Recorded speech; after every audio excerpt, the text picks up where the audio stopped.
Kompetensi dasar yang akan kita pelajari pada hari ini adalah 3.2, yaitu menelaah struktur dan kebahasaan teks berita yang membanggakan dan memotivasi yang didengar dan dibaca. Selanjutnya adalah struktur teks berita. Struktur teks berita biasanya ditulis menyerupai piramida terbalik. Struktur teks berita meliputi judul, kepala, tubuh, dan ekor.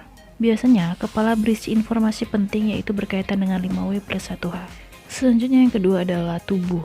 Tubuh biasanya berisi informasi penting yaitu informasi pendukung untuk pengembangan dari kepala berita. Dan yang terakhir adalah ekor. Ekor berisi informasi kurang penting atau informasi tambahan dari berita sebelumnya. Berikut ini adalah penjelasan dari struktur yang pertama, yaitu kepala berita. Apa yang dimaksud dengan kepala berita? Kepala berita lazim juga disebut teres berita atau lead.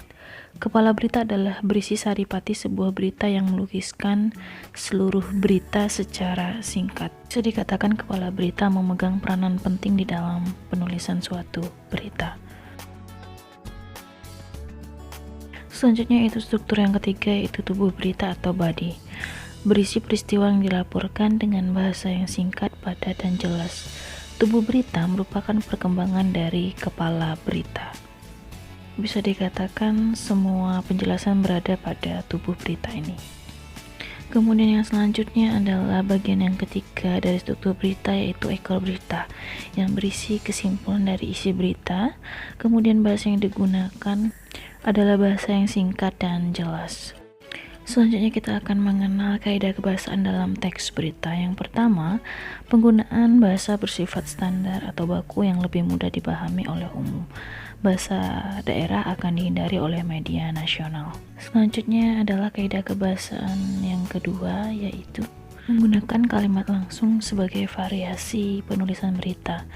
Penggunaan kalimat langsung terkait dengan pengutipan pernyataan oleh narasumber.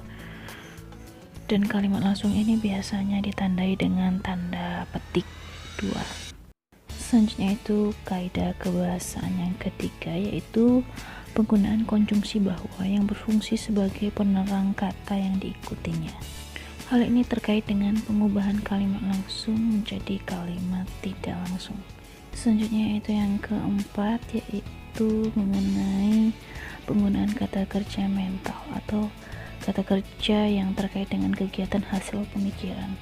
Contohnya yaitu memikirkan, membayangkan, berasumsi, beranalogi, berkesimpulan, dan lain sebagainya. Dan kaidah kebahasaan yang terakhir adalah penggunaan fungsi keterangan waktu dan tempat sebagai konsekuensi dari perlunya kelengkapan suatu berita yang mencakup unsur kapan dan di mana.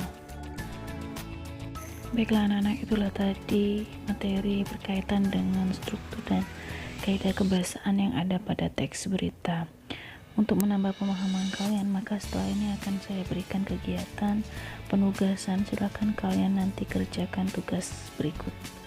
Penugasan kali ini yaitu membuat sebuah berita dengan tema seputaran kegiatan memperingati HUT RI ke-75 tahun. Boleh yang diadakan oleh pihak sekolah yang sudah kalian lakukan ketika hari pramuka, boleh upacara bendera melalui televisi, dan boleh juga kegiatan 17 Agustusan di sekitar rumahmu. Berita dibuat lengkap sesuai struktur berita, kemudian berita dibuat di buku, difoto, dan dikirim ke Google Classroom. Anak-anak, demikian materi kita yang kita pelajari pada hari ini, yaitu tentang kaidah kebahasaan teks berita dan struktur teks berita. Harapannya kalian dapat memahami materi dengan sebaik-baiknya, dan jangan lupa untuk mengerjakan penugasan yang sudah saya berikan, dan silakan dikerjakan sesuai dengan waktu yang sudah ditentukan. Demikian materi hari ini. Selamat pagi dan sampai jumpa pada pertemuan selanjutnya.